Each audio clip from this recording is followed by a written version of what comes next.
Hi there, I'm Joey. I'm Jacob. And we are watching Star Trek for the first time. Last time, Yeah. Last time, yeah. Yeah. Today we're watching an episode called Return to Tomorrow.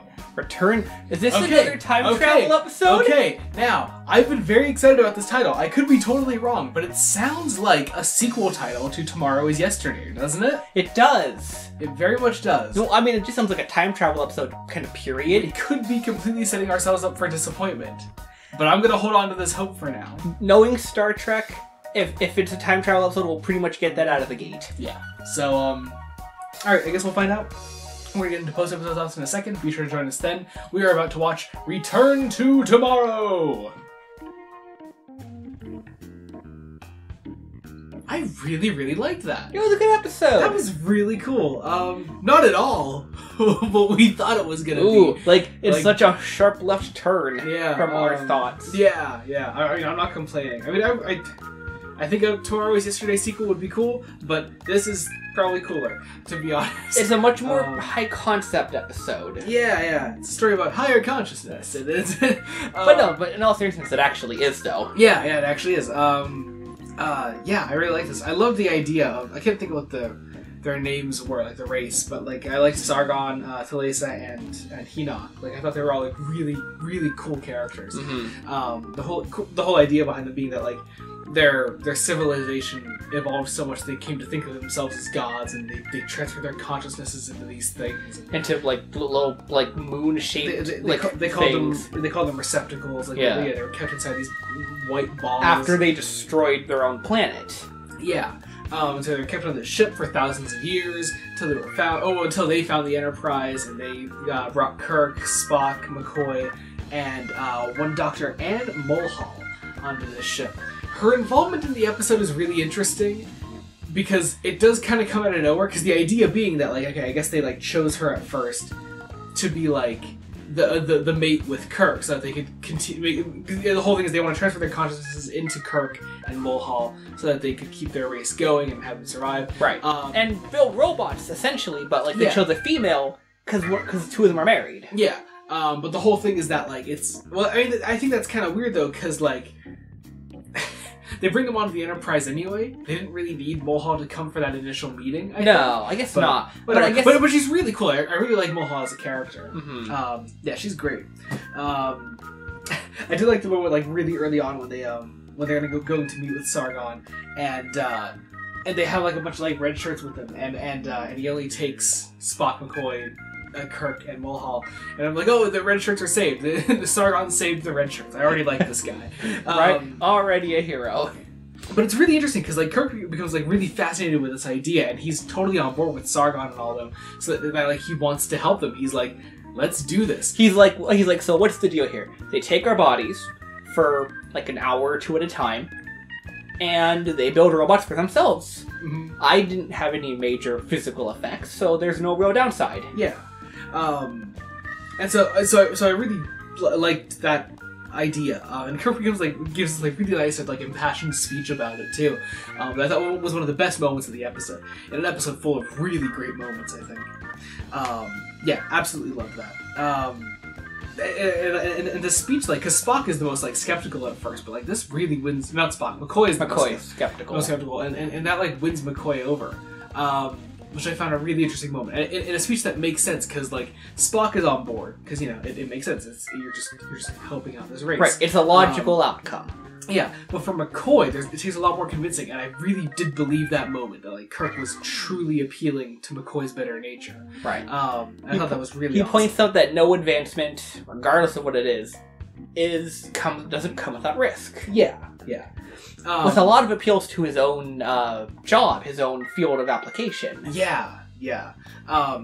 So this whole thing, unfortunately, does of course turn evil because Henoch is the one that takes over Spock's body, is evil, and he wants to take over for Sargon and be the leader or whatever. But it's like, man, like Couldn't that rivalry have waited until after you repopulated your people? Like, right? I mean, honestly. Like, please, like, there are so few of you left. You had to choose this exact moment to take over. Right. There's 3 of you, and 2 of them are from the same side of whatever war they were on. Yeah, that's what I really loved Leonard Nimoy's performance as Enoch. I thought he was so good. Oh, it's so good, yeah. Yeah, really, really great work. I love whenever Leonard Nimoy gets to, like, do Spock-isms, but have a different performance. Yeah. I love, things like first off, when Leonard Nimoy is just allowed to, like, totally change the Spock character, but still act as himself. I thought it's always a great joy to see. We've had a fair few examples of that in the past, and it's always fun. Really great stuff. He's evil. He takes over Nurse Chapel. He hypnotizes her to some turns capacity. her into like a zombie or whatever. And he gives like the wrong like injections because these people need like injections to like keep the body sustained as these godlike beings. Once again, godlike beings in the Star Trek universe have taken over their bodies. Right. So like their metabolic rate increases, their heart rate like triples. Yeah. So is it Enoch or Henoch? I've been saying Enoch, but I might be wrong. I think they said it 2 different ways throughout the episode. I think so. Yeah. Anyway, so Enoch makes like the wrong injection, so it like starts to slowly kill Sargon. You get a really great moment between Sargon and Thalassa. Then, like before Sargon dies, where like even Thalassa like is not fully on board with the whole android idea. She's like, okay, yeah, but our brains are there, sure, whatever. But like, what will they be able to do? What will they be able to accomplish? Just tapping into that really just.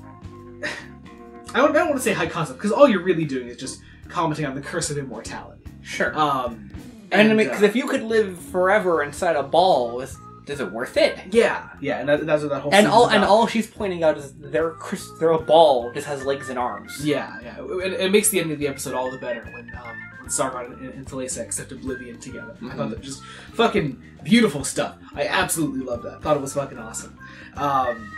Just really awesome stuff. It does make for a funny like set of notes though here, because like only with one note separating each of these lines, I have okay, Sargon's alright. Sargon's unwell now. Sargon's dead. Sargon alive? Question mark? Because he starts like talking like he's like entered the atmosphere pretty much. He's the ship. Once Kirk's body died, he's like, I'm gonna piece off into the ship. Yeah. Make everyone think I'm dead for a bit. Yeah. But he doesn't actually like have that much time left, so he uses it to put this plan into motion where he hides Spock's consciousness inside Chapel, he hides that.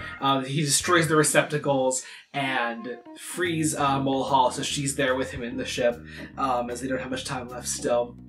So McCoy, Kirk, and Mulhall, they all like go to Spock.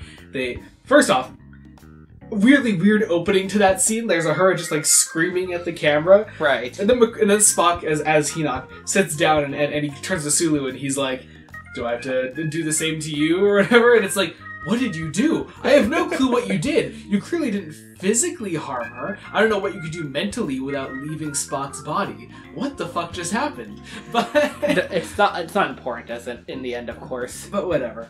It's just a little funny moment.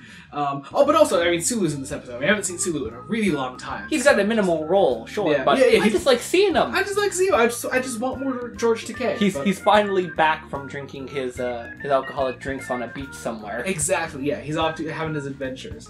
But yeah, so we go and Sargon stops Enoch eventually and puts Spock's consciousness back in there, and it's great, it's nice, everybody's happy, and then we get this really great moment where Sargon and Thalassa enter Kirk and Mulhall's minds one more time, and they kiss.